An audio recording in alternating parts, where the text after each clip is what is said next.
자, 오늘도 변함없이 금요 찬양 예배 참여하신 여러분을 주님의 이름으로 환영합니다. 6월 달은 이제 많은 교회들이 조금씩 제한적 사역 재개를 하고 있는데, 저희도 이제 6월 21일이면 세 번째 주일에 주일 예배를 재개해서 시작해 보려고 합니다. 그래서 계속해서 이렇게 응답 주고 계신 분들 감사드리고요.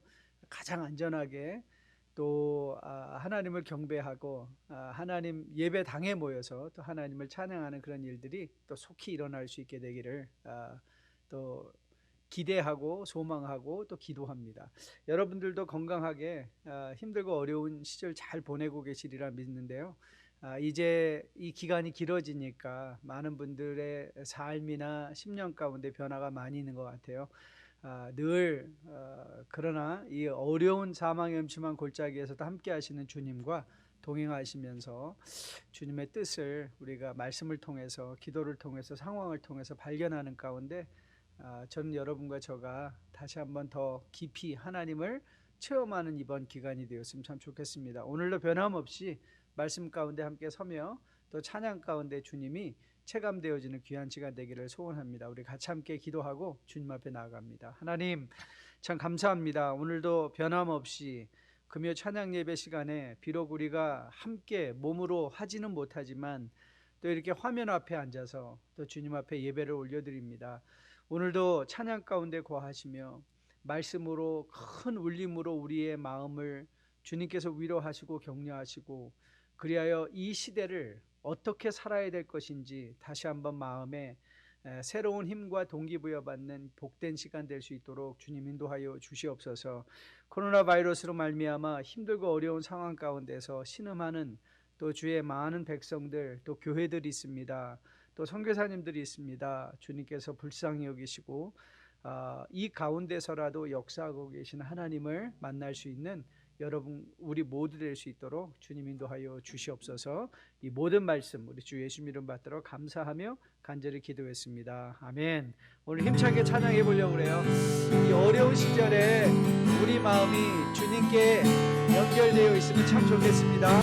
주여, 나의 마음이 주께로 정해졌으니 나는 주 찬양하리라.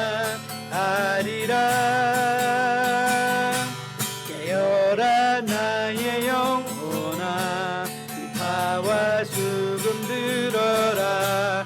이 새벽에 내가 찬양하리라. 찬양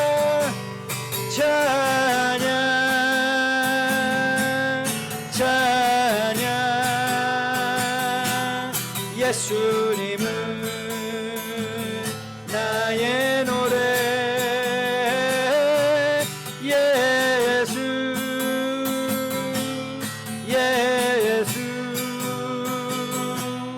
예수님은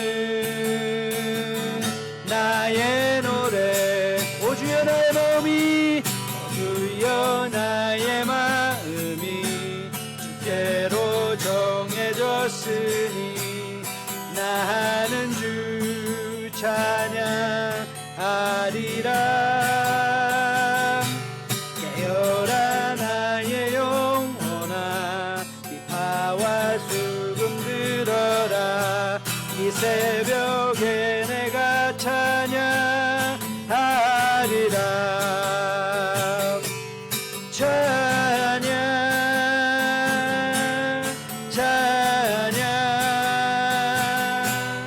예수님은 나의 노래.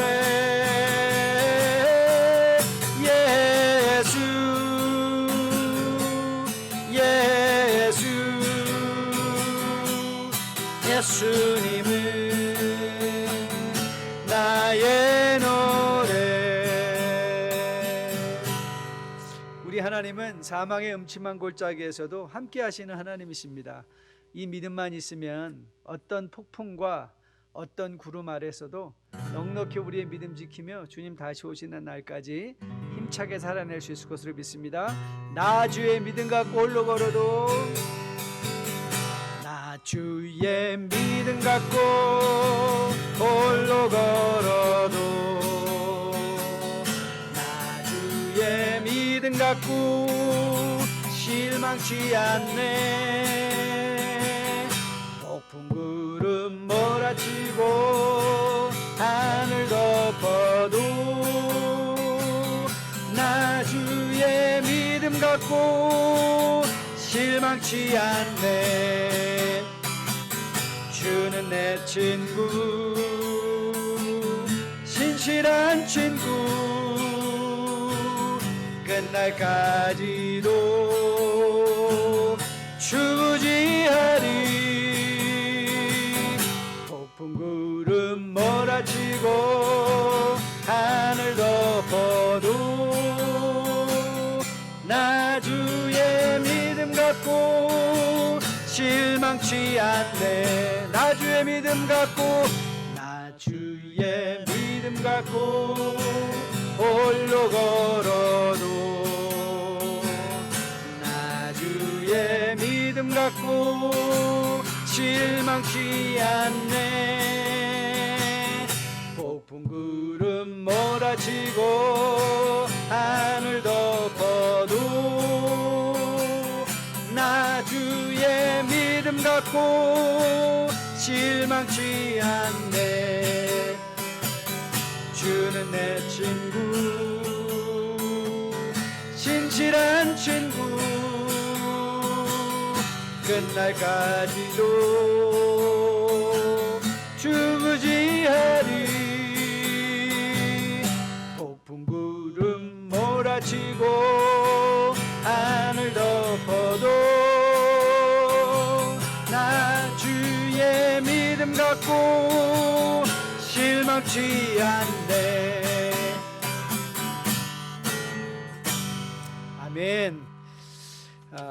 우리가 어렵고 힘들 때는 정말 하나님이 공평하신가? 하나님이 정말 나와 함께 하시나? 알기가 쉽지 않습니다. 그러나 먼 훗날 뒤를 돌아다보면 하나님이 나랑 함께 하셨구나, 나를 버리지 않으셨구나, 우리 가정을 지켜주셨구나 하는 고백을 하는 날이 올 것으로 믿습니다. 우리 말씀 앞에 들어가기 전에 다시 한번 이 신앙을 우리가 고백했으면 좋겠어요. 하나님은 한 번도 날 실망시킨 적 없으시고, 하나님 이 고백을 주님 앞에 올려드릴 날이 속히 오게 도와주세요. 기도하는 마음으로 주님 앞에 나아갑니다. 하나님 한 번도 나를 실망시킨 적 없으시고, 언제나 공평과 은혜로 나를 지키셨네. 지나온 모든 세월들, 지나온 모든 세월들 돌아보아도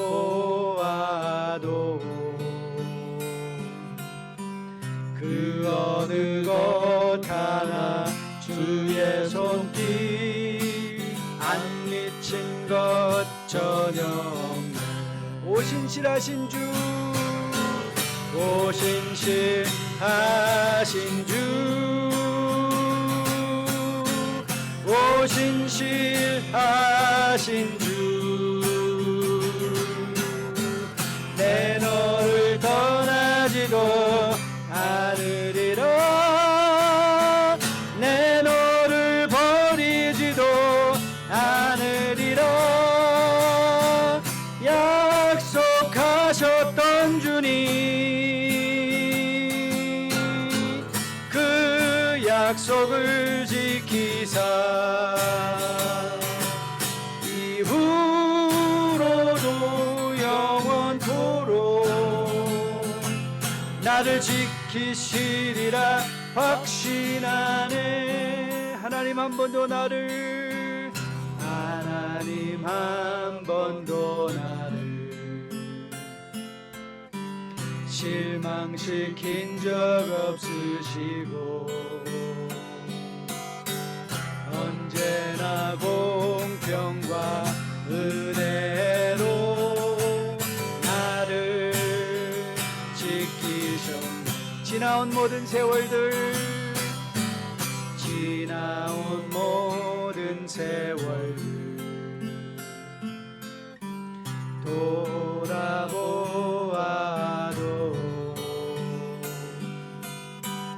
그 어느 것 하나 주의 손길 안 미친 것 전혀 없네.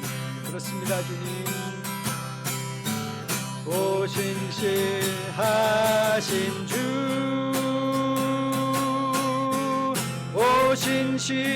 오신실하신 주, 내 너를 떠나지도 않으리라, 내 너를 버리지도 않으리라. 약속하셨던 주님, 그 약속을 지키사 이후로도 영원토록 나를 지키시리라 확신하네. 오신실하신 주, 오신실하신 주,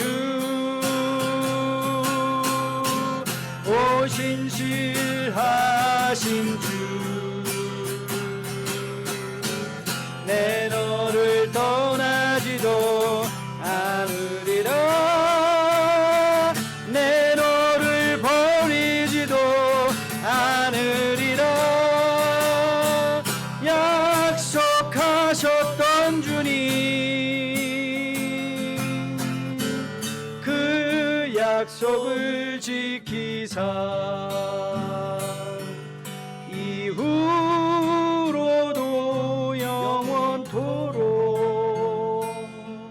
나를 지키시리라 확신하네. 나를 지키시리라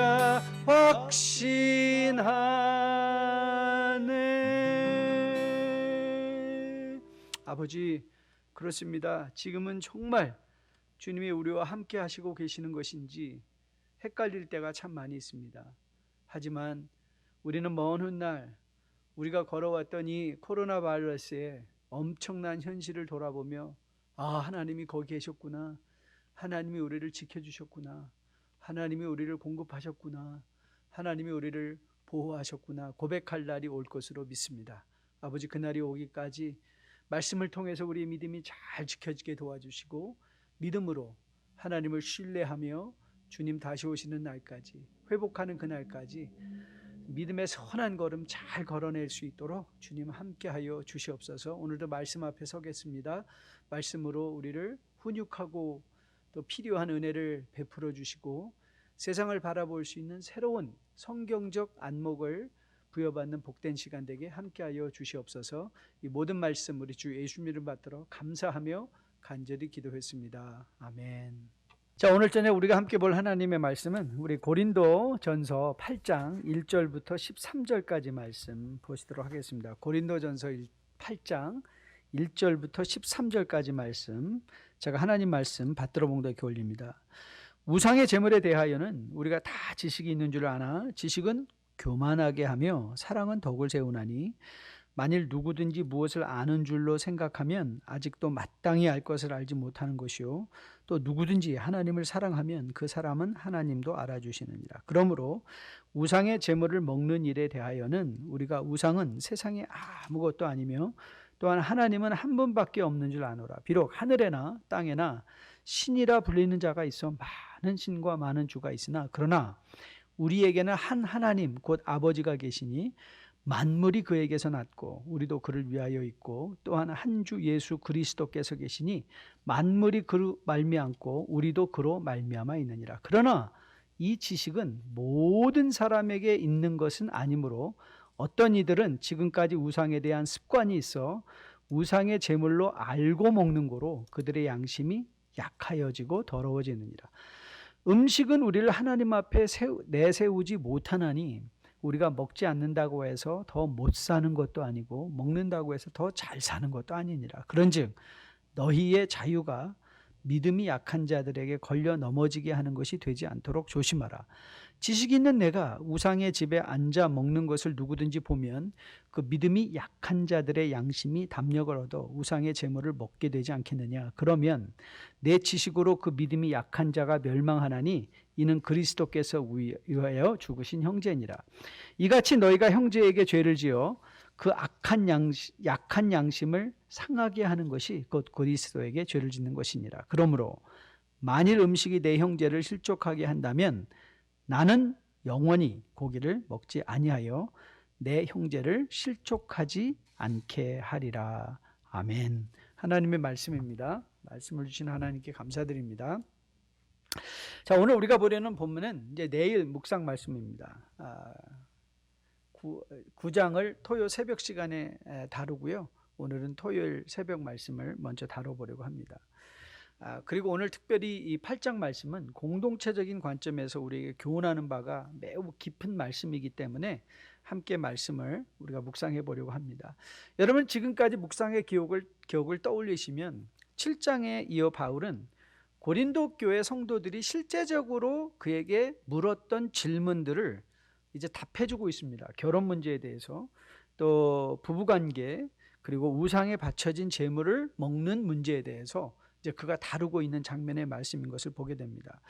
이런 것들을 보면 여러분들이 고린도 전서를 쭉 묵상해 보면 신앙생활은 거창한 것이 아니라는 것을 다시 한번 깨닫습니다.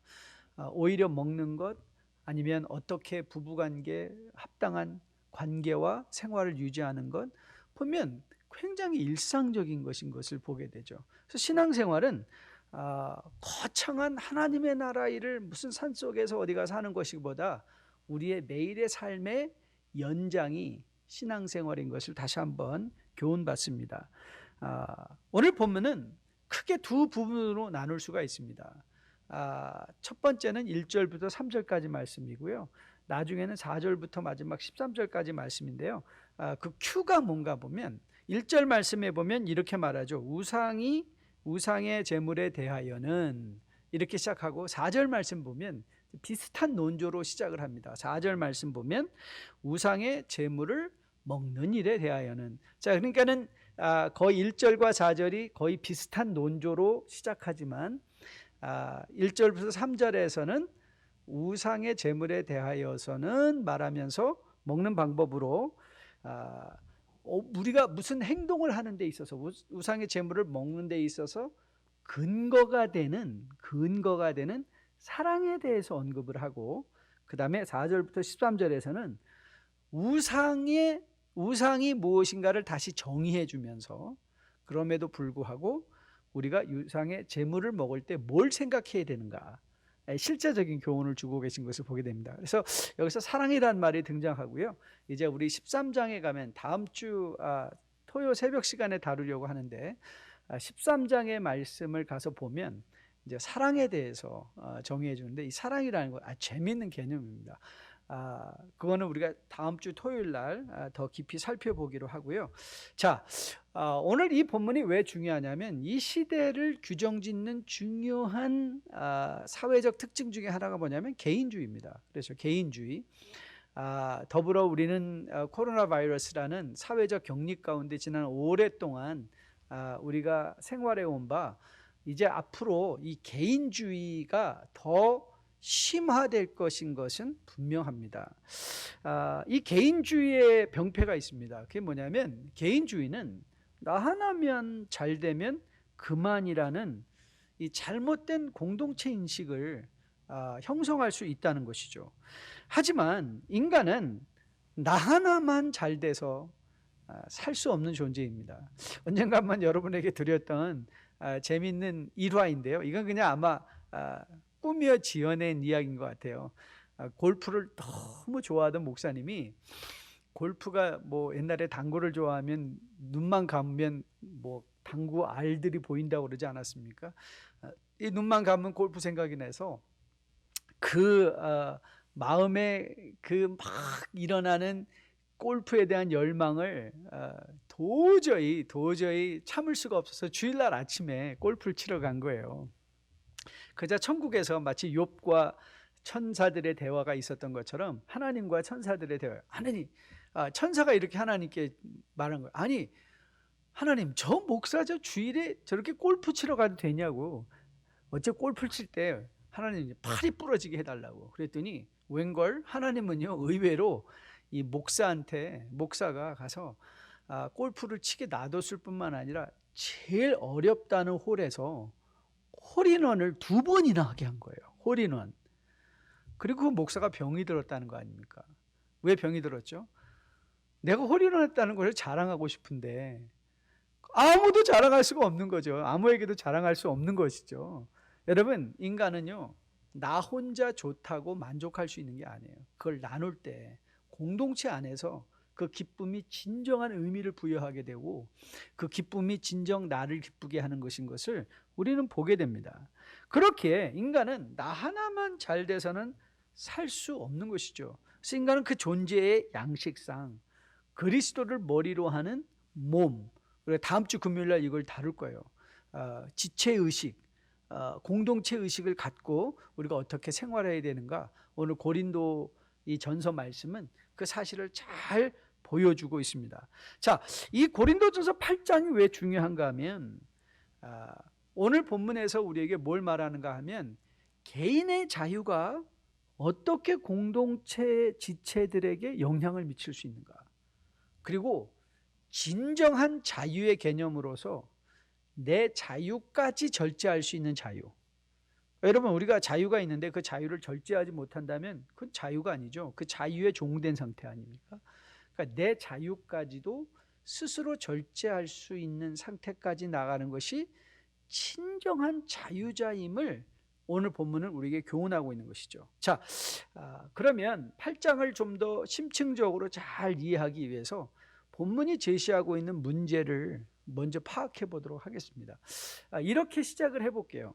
여러분, 저희 개혁교회 이 서클 안에서는 개혁주의 교리를 신봉하는 이 교회들 안에 이 주일에 대한 견해들이 많이 다른 경우가 많이 있습니다.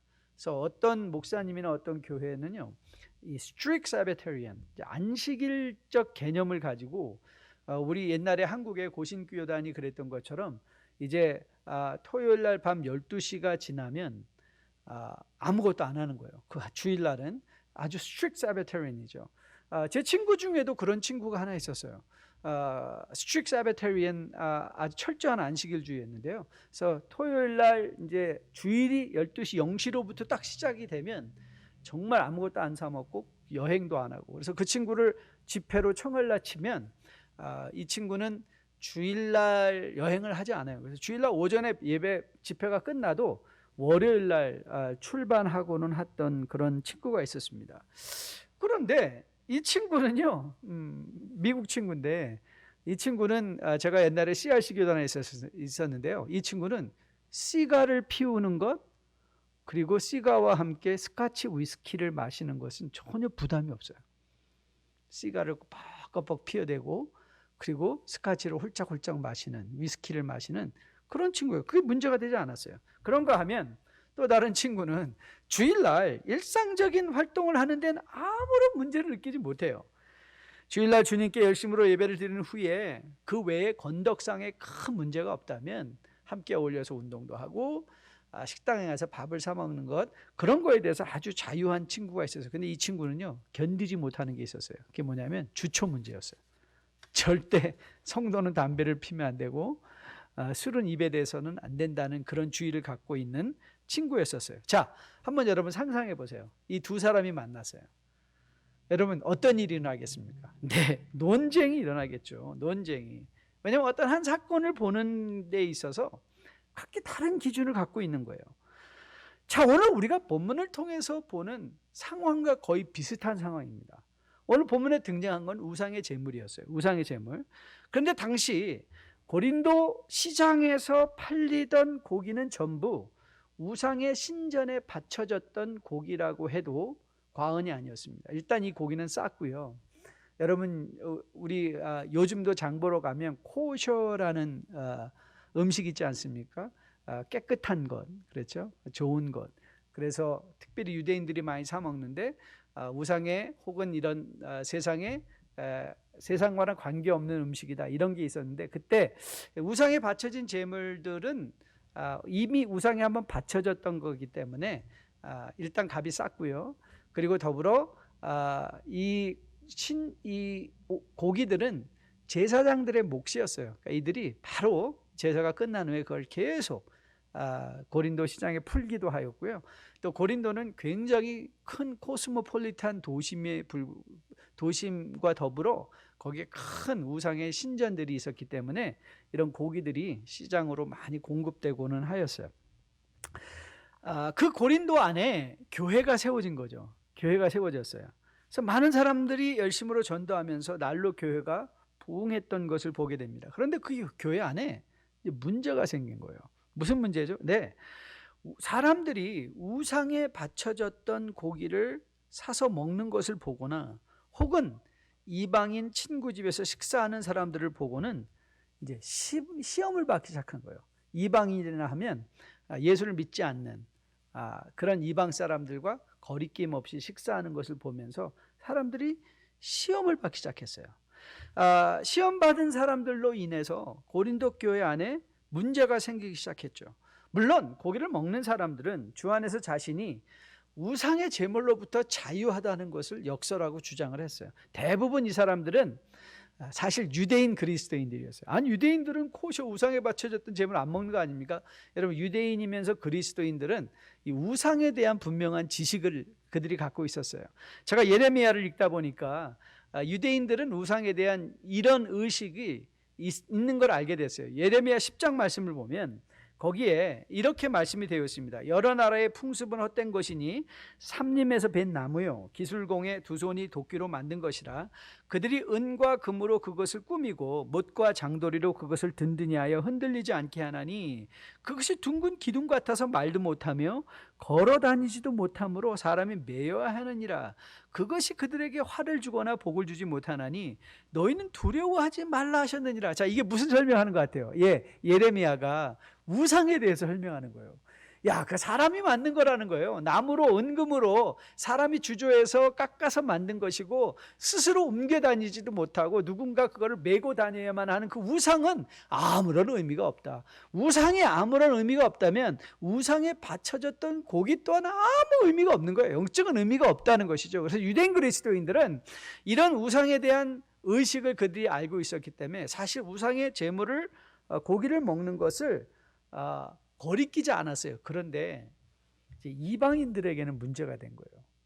이방인들에게 있어서 우상의 제물을 먹는다는 건 우상을 인정하는 것과 다를 바가 없었기 때문에 그래요. 우상의 제물을 먹는다는 건 우상을 인정하는 것이었어요.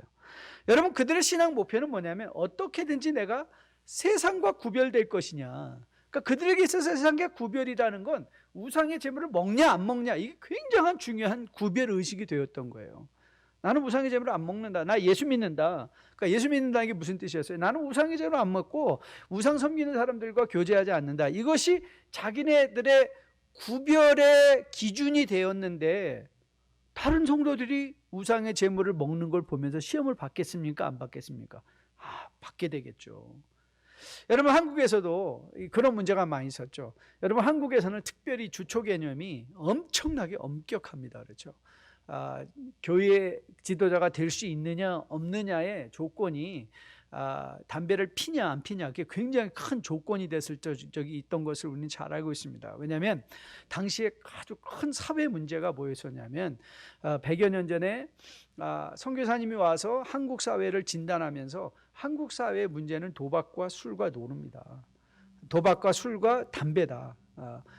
이 농한기에 많은 남자들이 도박하고 술 먹고 그래서 가정폭력 생기고 그러면서 이 담배 피고 그런 것들이 사회적 문제가 되는 걸 보고 이제 예수 믿으면 그거 하지 말아야 된다, 아주 규정을 해버린 것이죠.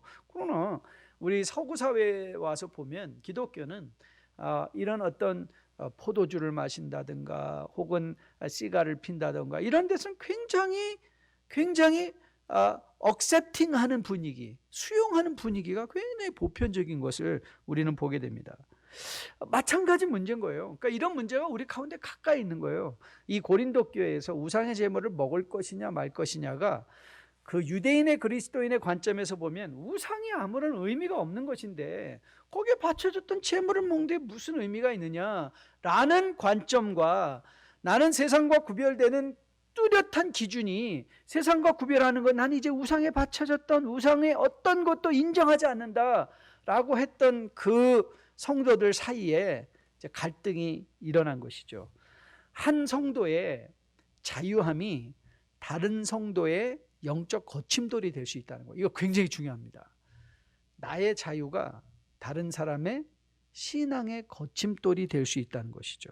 왜 그렇죠? 우리는 서로 엮어진 존재이기 때문에 그래요. 나 홀로 잘 되면 되는 것이 아니라, 나 혼자 믿는 것이 아니라, 우리가 예수를 믿는다는 구원의 특징이 바로 예수 그리스도를 머리로 하는 공동체적인 의미가 있기 때문에 나의 자유 하나, 내가 자유하다고 해서 내가 하는 모든 행동으로 그걸 다 할 수 있는 것이 성도가 아니라는 거예요. 내 자유가 다른 사람에게 거침돌이 될 수 있다는 것을 생각하라. 바로 이것이 고린도전서 8장을 통해서 우리가 마음에 꼭 기억할 중요한 실제적인 교훈입니다. 나의 자유가 상대방의 거침돌이 될 수 있다. 영적 거침돌이 될 수 있다. 자, 그러면 이제 우리가 던져야 되는 질문은, 그러면 어떻게 우리의 자유를 통제할 것이냐? How can we do it? How can we limit my freedom? 내 자신의 자유를 어떻게 제한할 수 있는 것인가? 자, 첫 번째 방법은 이런 방법입니다. 모든 사람이 공감할 수 있는 proper conduct 코드를 만드는 거예요. 행동 강령을 만드는 거예요. 모든 우리가 상상 가능한 일에 이렇게 행동하는 것이 합당한 것이다라는 행동 강령을 만들어내는 것인데, 여러분 상상해 보십시오. 그게 가능하겠습니까? 모든 사람이 공감할 수 있는 행동 강령을 만든다. 우리는 아직도 원죄의 영향권 아래에 있는 사람입니다. 이 말의 의미는 우리는 생리적으로, 본성적으로 상대방의 의도를 확실하고 투명하게 이해할 수 없는 존재들이에요. 우리는 상대방의 의도를, 그래서 많은 사람들이 상대방의 의도를 의심합니다. 그래서 어떤 한 사람이 뭔가를 제안할 때 과연 저게 정말 무엇 때문에 저렇게 제안하는 것인가 받아들여지지 않을 때가 많이 있어요. 그래서 비록 여러분 공동체가 모여서 그 행동 강령을 우리가 동의를 했다 할지라도, 여러분 그거 아시죠? 사람들은 3명 모이면 몇 가지 의견이 생긴다고 그랬죠? 네, 12가지 의견이 생깁니다. 왜냐하면 중간에 자꾸 변하기 때문에. 여러분, 인간이 모두가 동의한 한 가지 의견을 갖는다는 건 그건 결단코 쉬운 일이 아닙니다. 사실 바리새인들은 이런 시도를 했습니다. 바리새인들은 모든 일에 행동 강령을 만들어 놓고 이렇게 살면 된다. 그런데 그걸 보다 보면요, 이게 눈 가리고 아웅일 때가 참 많이 있어요. 왜냐하면 한 가지 예를 들어볼까요? 이 바리새인들은 안식일에 걸을 수 있는 거리가 정해져 있어요. 예를 들어서 이렇게 쉽게 예를 들어볼게요. 10걸음을 걸으면 10걸음 이상을 걸으면 일이기 때문에 10걸음 이상을 걸으면 안 돼요. 여러분 기억하시죠? 주님께서 안식일에 병자들을 치유했을 때 그 자리를 들고 걸어간 것을 문제 삼았죠. 그 안식일의 규정을 어긴다는 거였었어요. 그러다 보니, 근데 여러분 사람이 살다 보면 꼭 그 거리만 걸을 수 있겠습니까? 그 거리를 걸을 수 없습니다. 그래서 생각해낸 방편이 뭐냐면 곳곳에 자기 집을 만들어 놓은 거예요. 그러니까 자기 집을 이렇게 정의한 거예요. 내 집이란 무엇인가, 거기에 내가 쓰는 가재도구가 서너 개 이상 있고 뭐가 있고. 그래서 어떻게 하죠? 친구들끼리 이제 이게 계약을 맺는 거예요. 야, 너네 집에 내 그릇 한 10개 갖다 놓자. 그러면 거기에 내 집이 되니까 그 집까지 걸어가면 일이 아니에요. 그렇죠? 그러니까 그 집까지 걸어가고 또 다른 집까지 그래서 자기가 하고 싶은 일 다 해요. 갈 때 다 가요. 그런데 한 번도 율법은 어긴 게 아니에요. 행동 강령은 어긴 게 아니에요. 근데 여러분, 이게 정말 행동 강령을 어기지 않은 건가요? 아니에요. 눈 가리고 아웅한 것을 보게 돼요. 그래서 바리새라는 말의 의미는요, 페리시라는 말의 의미는 분리주의자이라는 거예요. Separated ones. 그러니까 자기 스스로를 분리. 그러니까 여러분, 이런 행동 강령을 만들어서 이것을 요구하고 요청하면 무슨 현상이 생기냐면 분리주의자들만 생겨요. 그러니까 결국 고린도 교회가 경험하고 있던 파당만 생길 뿐이에요. 너 지켰냐 못 지켰냐, 했냐 안 했냐, 먹었냐 안 먹었냐. 자, 이런 식으로 분당이 되는 것을 우리가 보게 됩니다. 그러면 바울은 이 문제를 어떻게 풀어가고 있는가? 그게 바로 고린도전서 8장에 우리가 기억할 중요한 성경적 교훈인 거예요.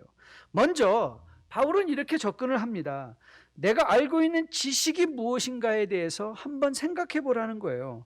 다시 말하면 내가 아무리 내 지식을 갖고 우상에 대한 내 지식을 갖고 있다 할지라도 내가 알고 있는 지식이 완전한 게 아니라는 걸 인정하라는 거예요. 내가 알고 있는 지식이 완전하지 않은 것이다. 여러분, 그가 이렇게 말하는 것 한번 다시 들어보십시오. 2절 말씀인데요. 만일 누구든지 무엇을 아는 줄로 생각하면 아직도 마땅히 알 것을 알지 못하는 것이요. 그러니까 내가 뭘 안다. 나는 우상에 대해서는, 이 세상의 원리에 대해서, 신앙에 대해서 난 다 안다. 바리새인들이 나는 다 안다 그랬거든요. 그런데 다 안다고 생각하는 그 순간에 뭘 생각하라는 거예요? 내가 알고 있는 것이 다 전부가 아니다를 생각할 줄 알라라고 오늘 교훈하고 있어요. 여러분, 우리가 언제 많이 실수하는가 하면 내가 알고 있는 어떤 지식이 절대적이라고 생각할 때 실수를 많이 해요. 특별히 공동체의 관계에서. 그렇죠? 내가 어떤 사건에 대해서 총체적으로 다 알고 있다고 생각할 때 우리는 실수를 하는 경우가 굉장히 많아요. 여러분, 고린도 교회에서 우상에 바쳐졌던 고기를 먹던 사람은 나는 우상이 뭔지를 안다. 그 지식에 대해서 너무나 큰 확신이 있었기 때문에 거리낌 없이 먹을 수 있었던 것을 보게 돼요. 그런데 그들이 생각하지 못한 게 있죠. 그게 뭐죠? 그들의 자유를 활용해서 우상의 제물을 먹을 때 그것을 보고 시험받는 형제들이 있을 수 있다는 그 사실. 자기의 지식이 그 형제까지 미치지 못했다는 사실을 깨닫지 못한 거예요. 그것을 깨닫지 못한 거예요. 그렇기에 오늘 바울은 말하는 것이죠. 너희의 지식이, 우상을 먹을 수 있다고 생각하는 너희의 지식에 대한 확신이 잘못된 것이다. 부족한 것이다. 완전한 것이 아니다. 그렇기에 공동체의 유익한 생활을 위해서는 늘 자기 자신의 내 지식의 부족을 인정하며 그 지식을 가지고 내 자유 혹은 나를 변명하기 전에 상대방의 입장에서 생각해 보라. 그게 뭐예요? 그게 교회의 덕이 된다는 거예요. 교회의 덕, 건덕, edifying. 그리고 그 건덕의 근거가 무엇이 되는가? 사랑. 이 사랑은 무슨 사랑이겠어요? 네, 아가페 사랑입니다.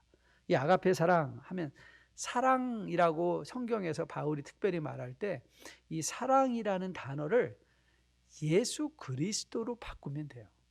그리스도께서 십자가에 보여주신 그 행동, 아직 죄인된 우리를 위하여 아들을 십자가에 달려 죽게 하시고 아들은 자신을 비워 죽기까지 종의 모습으로 순종하신 그 모습이 뭐예요? 그게 사랑이에요. 그러니까 사랑 그럼 예수 그리스도예요.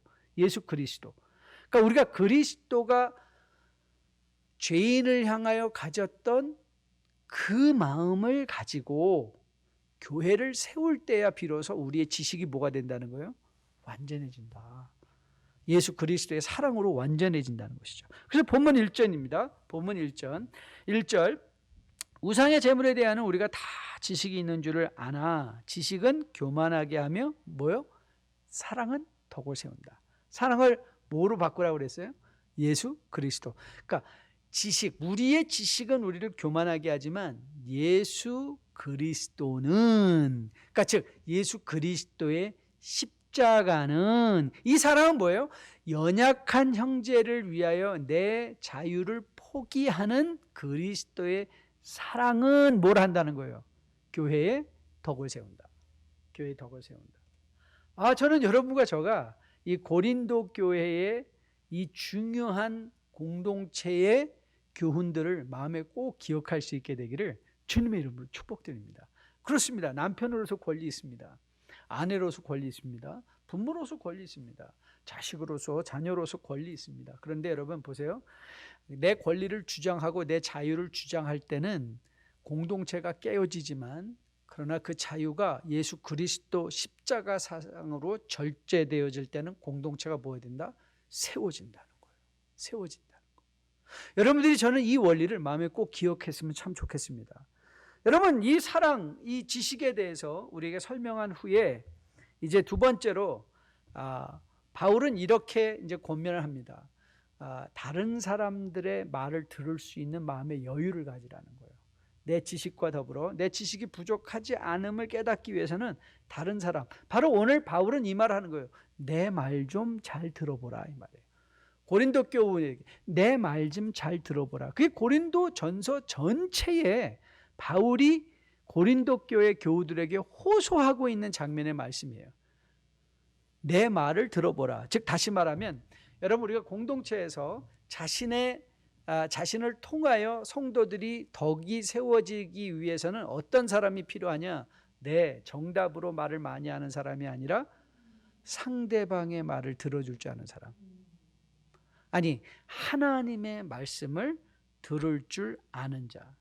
제가 아직도 분명하게 기억하는 사건이 있습니다. 제가 산호세에서 사역할 때 제가 그때는 그 CRC라는 Christian Reformed Church라는 교단의 소속 목사였는데 그 지역의 이 CRC 교회는 그 지역에 우리는 노회라고 하지 않고 클래스라고 합니다. 클래스라고 하는데요. 그 클래스에서 두 한인교회가 한인교회가 엄청난 교회 네 분이 있었던 거예요. 그래서 저로 하여금 그 교회를 가서 중재하라라고 노회의 명령이 있어서 제가 가서 중재를 시도했던 적이 있습니다. 근데 제가 그때 제가 중재하러 간 것이 아니라 저는 그 사건을 정말 너무도 제 인생의 깊은 교훈으로 마음을 받게 되었어요. 여러분 중재를 하기 위해서는 두 쪽의 말을 다 들어야 되지 않습니까? 그럼 두 쪽의 얘기를 다 듣다 보면요 똑같은 말들을 해요. 무슨 말을 하냐 하면 너무 상식이 없어요. 그러니까 상대방을 향해서 말하는 거죠. 상식이 없대요. 그리고 자기들이 주장하는 바 자기들이 원하는 것들은 분명한 하나님의 뜻이 있다는 거예요. 그런데 여러분 한번 보세요. 그 교회 안에 하나님의 뜻이 두 개일까요? 둘 다 확신을 해요. 서로를 비방하면서 비난하면서 상식이 없다고 그러고요. 그리고 우리가 하고자 하는 일이 하나님의 뜻이라고 그러고 저 사람들은 하나님의 뜻을 거슬리는 것이라고 하고. 그럼 여러분 도대체 누가 옳습니까? 여러분 그때 저는 깨달았어요. 그분들의 모습들을 보면서 나도 저렇구나. 나도 저렇구나. 내가 감정적으로 어떤 사안에 연루되면 나는 객관적으로 생각하는 것 같은데 그게 객관적이지 않고 주관적이라는 거예요. 나는 아주 객관적으로 이건 분명히 하나님의 뜻이잖아 라고 생각하는데 그런데 그것은 나의 느낌일 경우가 많이 있는 거예요. 정말 하나님의 뜻이 아니라 나의 느낌일 경우. 제가 요즘 대선지서를 읽고 있는데요. 오늘 아침에 예레미야를 마쳤어요. 예레미야를 읽으면서 여러분 예레미야가 궁극적으로 주장한 게 뭔지 압니까? 예레미야가 궁극적으로 주장했던 건 이거예요. 바벨론에 항복하라. 그래서 바벨론은 하나님께서 바벨론을 끌려가서 포로가 되라. 예레미야는 그렇게 주장했어요. 그래서 예레미야를 반대하던 사람들은 뭐라고 말했죠? 무슨 얘기냐? 어떻게 우리가 적군에게 항복하냐? 저는 그 장면을 다시 읽으면서 이렇게 한번 생각해 봤어요. 여러분 한번 상상해 보세요. 우리가 일제 식민지 시대에 이제 식민지 합방이 되려는 순간에 어떤 선지자가 나와서 이렇게 말했다고 한번 생각해 보세요. 일본에 항복하십시오. 36년 후에 당신들은 독립할 것이고 독립해서 이제 잘 될 겁니다. 36년 동안 하나님의 뜻을 배우기 위해서 우리 가서 잘 섬깁시다. 그러면서 여러분 뭐라고 말하는 줄 아세요? 예레미야 29장을 보면요. 예레미야가 포로로 끌려간 자들에게 뭐라고 하냐면 넌 거기 가서 집을 짓고 일하면서 거기에 뿌리를 내리고 살고 그 성읍을 위하여 기도하라 그랬어요. 누구를 위해서 기도하라고 그런 거예요? 바벨론을 위해서 기도하라. 그 성읍이 화평하면 너도 화평할 것이다 그랬어요. 그러니까 상상해 보세요. 여러분 우리가 이 일제 식민지 시대에 도쿄로 끌려갔어요. 그런데 도쿄로 끌려가는데 우리를 보고 목사님이 그러는 거예요. 당신 도쿄로 가가지고 도쿄를 위해서 기도하십시오. 여러분 그게 여러분 예레미야를 여러분들이 그냥 막 읽으시면 안 돼요. 왜 사람들이 그 예레미야 말을 받아들여지지 못했을까? 그때 거짓 선지자들은 뭐라고 말했어요? 무슨 말이냐? 하나님이 그럴 수가 없다. 우리 싸우자. 아니면 애굽의 힘을 빌려서라도 우리 스스로 우리의 독립을 쟁취하자. 여러분 어떤 게 더 멋있어 보입니까? 후자가 더 멋있지 않아요? 그런데 진실은 어디에 있었어요? 진실은요? 네, 끌려가는 거에 있었어요. 바벨론의 포로로 가는 거예요. 바벨론에 항복하는 게 진실이었어요. 여러분 이게 정말 받아들이기 쉬운 지식이었다고 말이라고 생각하세요? 그건 정말 받아들여지기 어려운 것입니다. 그런데 여러분 한번 상상해 보세요. 이스라엘 백성들이 받아들여지기 어려웠던 예레미야의 말을 한번 깊이 묵상하고 생각할 수 있다면, 여러분 시드기야가 예레미야를 읽다 보면 시드기야가 계속 예레미야를 불러냅니다. 야, 하나님이 정말 뭐라고 말씀하시냐? 정말 뭐라고 말씀하시냐? 그러니까 시드기야가 듣고 싶었던 말이 뭐였죠? 네, 시드기야, don't worry. You will overcome Babylon. 너 바벨론을 이길 수 있어요. 이 얘기를 듣고 싶었던 것 같아요. 근데 예레미야는 끊임없이 무슨 얘기를 했죠? 포기하십시오. 끌려가십시오. 시드기야는 그거를 억셉트할 수가 없었던 거예요. 그 하나님의 말씀을 억셉트가 할 수 없었던 거예요. 여러분 우리가 시드기야를 그렇게 쉽게 판단해서는 안 될 거라고 생각을 해요. 여러분 오늘 바울은 우리에게 이렇게 권면합니다. 이 말을 들으십시오.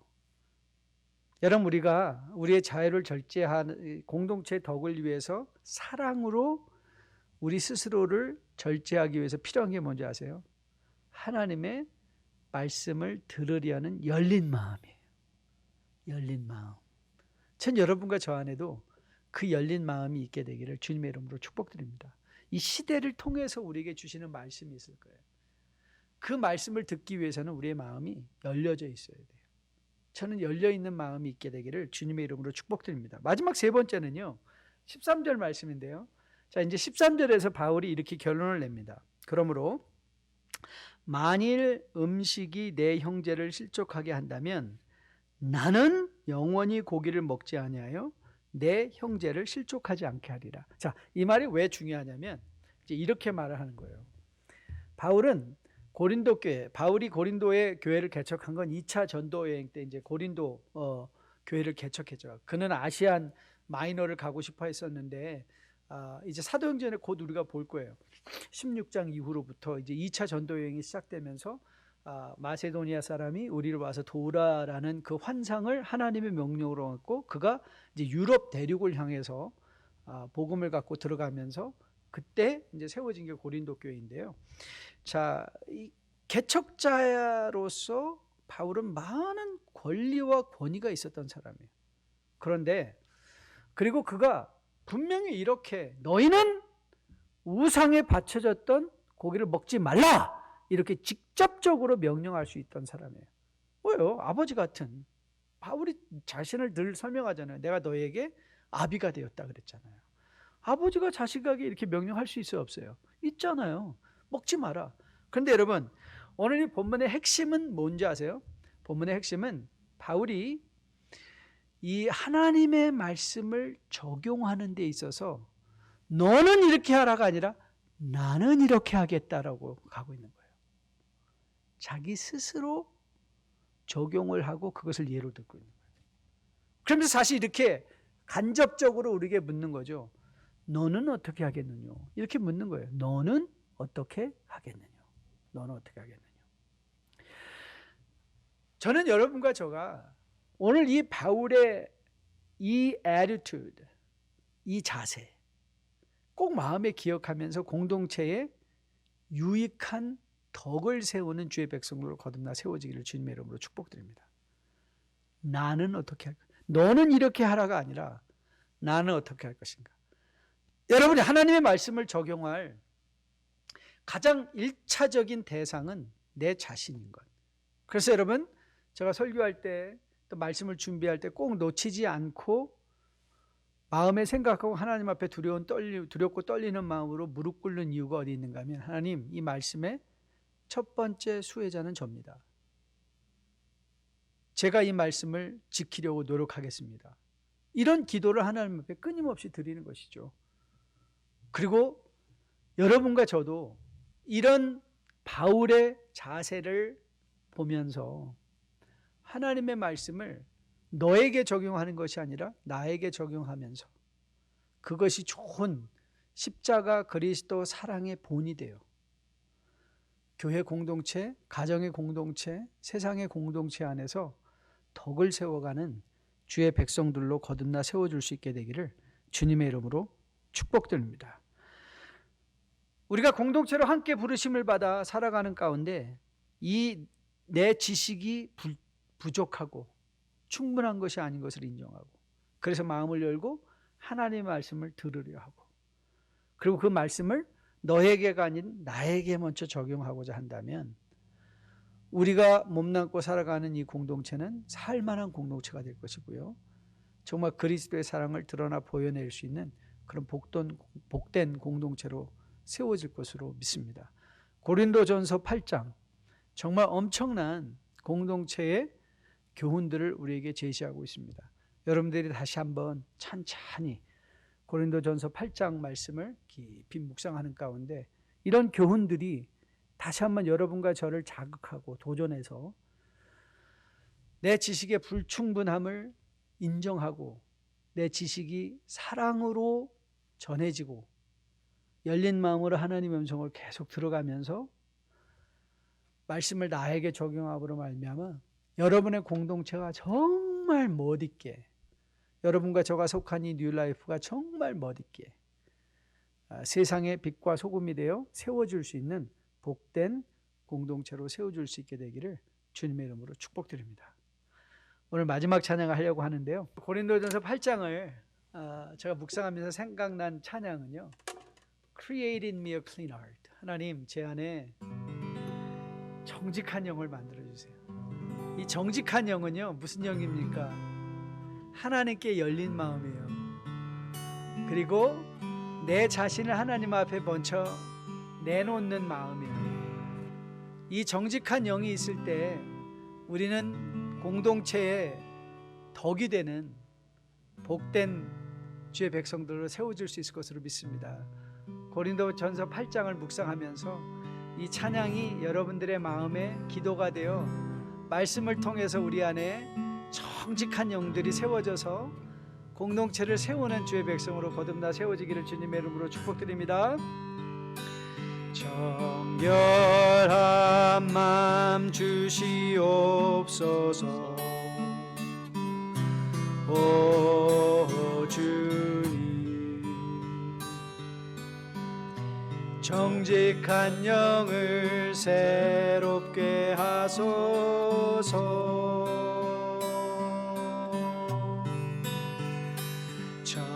정결한 마음 주시옵소서. 오 주님, 정직한 영을 새롭게 하소서.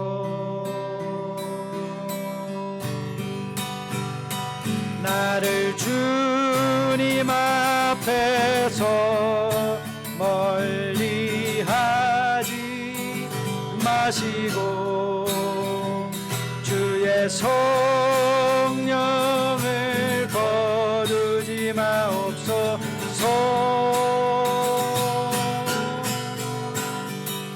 그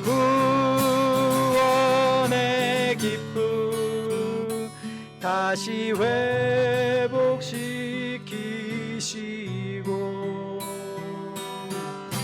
변치 않는 맘 내 안에 주소서. 정결한 마음 주시옵소서. 정결한 마음 주시옵소서.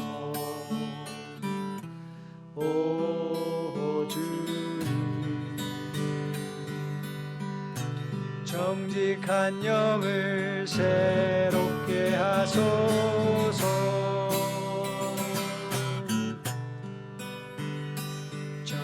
정결한 맘 주시옵소서. 오 주님, 정직한 영을 새롭게 하소서.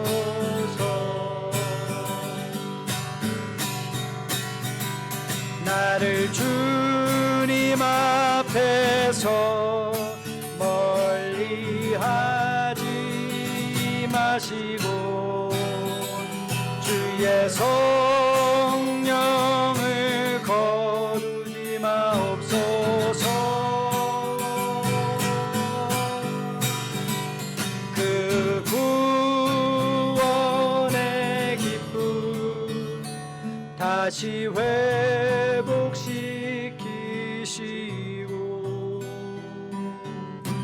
변치 않는 맘 내 안에 주소서. 나를 주님 앞에서, 나를 주님 앞에서 멀리하지 마시고 주의 성령을 거두지 마옵소서. 그 구원의 기쁨 다시 회복시키시고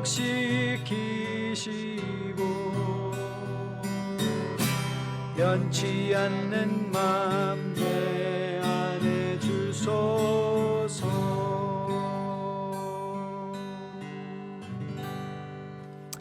아버지, 정직한 영을 말씀을 통해서 늘 우리에게 회복시켜 주시고 우리가 하나님의 말씀에 늘 열려있는 삶을 살며 그 말씀이 우리에게 적용되어 우리가 속한 공동체, 가정 공동체, 교회 공동체, 직장 공동체, 사업 공동체, 모든 공동체 안에서 덕이 세워지며 하나님의 영광의 기쁨이 되는, 또 하나님의 영광의 가시적인 증거가 되는 귀한 공동체 삶 잘 감당하는 주의 백성들로 거듭나 세워지게 함께하여 주시옵소서. 이제는 우리 주 예수 그리스도의 은혜와 아버지의 지극하신 사랑과 성령님의 인도하심이 말씀을 마음에 품고 거룩한 공동체, 사랑의 공동체를 마음에 품으며 오늘도 세상을 향하여 눈을 드는 주의 백성들의 머리 위에, 그들의 가정 위에, 섬기는 기업과 직장 위에, 자녀들 머리 위에 지금으로부터 영원까지 함께 계실지어다. 아멘. 감사합니다.